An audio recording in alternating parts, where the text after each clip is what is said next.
Hey guys, it's me, and I know it's been a long time since you've seen me in this capacity, but I figured enough was enough and it was time to get back in front of the camera in a normal way and do something a little more retro. So I got to thinking, well, what's the best way I can ease myself back into the world of retro gaming? And I thought, well, that's going to have to be a top 10 list. So tonight I thought I'd bring you my top 10 2D platforming games. Let's kick things off with number 10. Number 10 is going to be Ninja Spirit for the TurboGrafx 16.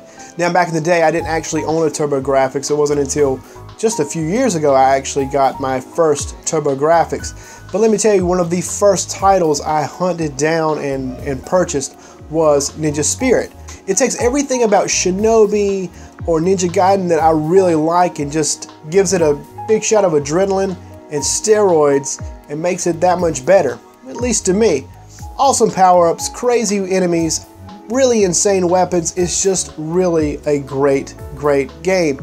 And there's a reason it was the first game ever to get a perfect 10 from EGM. My number 9 would have to be Aladdin for the Genesis. Now, there are actually two versions of the game, the Super Nintendo version and the Genesis version, and they're completely different. They're released by two different companies, so of course they're different. That's kind of how that works. I don't really know where I'm going with that. Anyway, now, being that back in the day I was a Genesis fanboy, of course this was the version I played, and I've always come back to this one. And when I go try to play the Super Nintendo version, the controls don't feel as good, the gameplay doesn't look as good.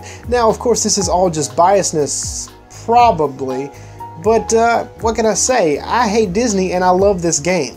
My number 8 is Super Mario Bros. 2, and I do mean Super Mario Bros. 2. I don't mean the Japanese version. Now, I know some people rag on the fact that the US version isn't the real Super Mario Bros. 2, but for me, it was, because I didn't know about another version. Now, the game itself is different enough from the others to stay interesting, but it's also the same enough, if I could say it that way, for it to fit within the world of Mario. I find myself coming back to this one a lot, and I think it'd be a really cool one to go try to do a speed run on. Number 7 is Mega Man 2. Being that it was the first Mega Man game I ever finished, of course it's going to show up on this list. Don't you find that the games that you finished always kind of pull at your heartstrings a lot more than others? Now, Mega Man 2 was insanely difficult, especially for a kid that was like maybe 7 or 8. It was crazy trying to finish that game. I always had trouble with the jump mechanics.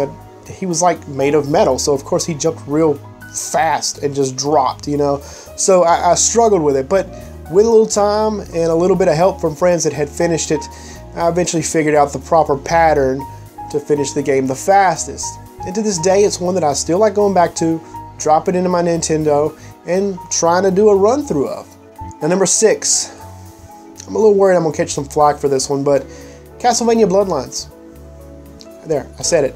I realize it doesn't have a lot of the same things that Castlevania 4 does, but to me, since I was a Genesis guy, this is the one I played, and I really had never played Super Castlevania 4 until just a few years ago.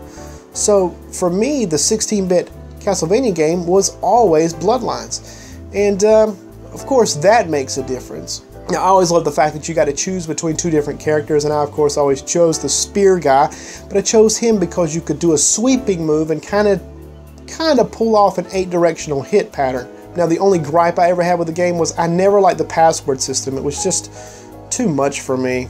So I usually just try to finish it. And if I don't finish it, I turn it off and don't come back to it for a couple weeks. That's kind of pathetic, actually. Number 5 is Chippendale's Rescue Rangers.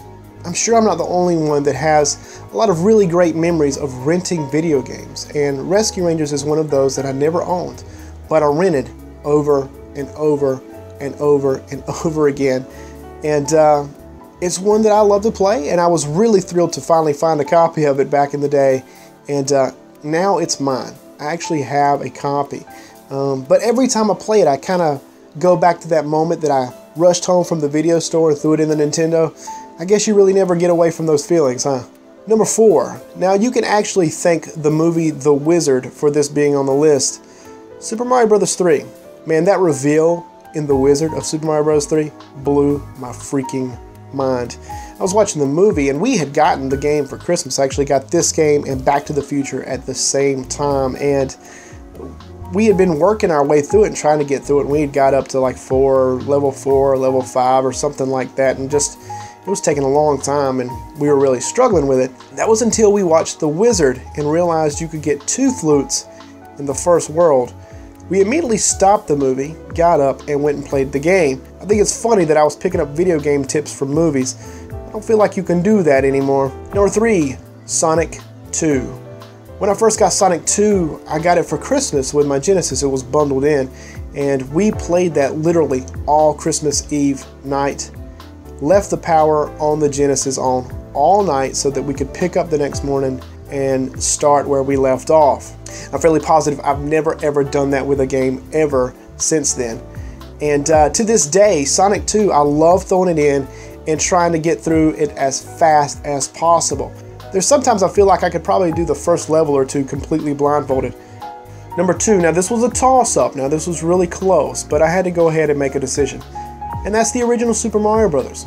Now I chose the original Super Mario Brothers because I feel like that game is one of the, I don't know, the most perfect platforming games ever.